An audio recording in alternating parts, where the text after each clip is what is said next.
Je vous le disais, en titre, la découverte de 2 caméléons à Tahiti suscite des interrogations. Comment et quand ces reptiles ont-ils été introduits sur le territoire? La direction de l'environnement rappelle que la possession de reptiles est interdite. 52 espèces animales et végétales introduites sont classées aujourd'hui comme des menaces pour la biodiversité en Polynésie. Thomas Chabrol.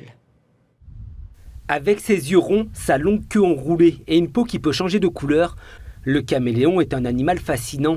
2 spécimens ont été découverts en l'espace de 2 mois à Tahiti. Le premier sur le plateau de Taravao au mois d'août. Il a été identifié comme un caméléon casqué du Yémen. Dans la région, cette espèce a été introduite sur l'archipel de Hawaï, où elle est considérée comme invasive dans l'écosystème local.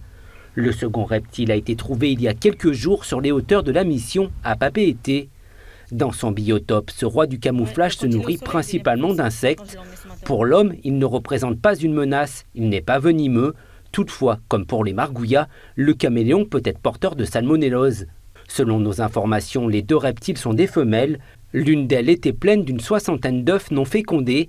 La seconde présentait des problèmes au niveau des ovaires. Suivis médicalement, les animaux pourraient être renvoyés vers un pays d'accueil mieux à même de les prendre en charge, selon la direction de l'environnement. Reste désormais à savoir comment et pourquoi ces caméléons sont là. L'introduction et l'importation en Polynésie française de tous les reptiles sont prohibées sous tous les régimes douaniers. Selon le Code de l'environnement, 39 espèces végétales et 13 espèces animales introduites sont classées comme menaçant la biodiversité de la Polynésie française. Et pour rappel, l'introduction et l'importation de spécimens vivants d'espèces animales ou végétales est interdite. Le non-respect de cette loi peut entraîner une peine d'emprisonnement de 2 ans et une amende allant jusqu'à 17 800 000 francs.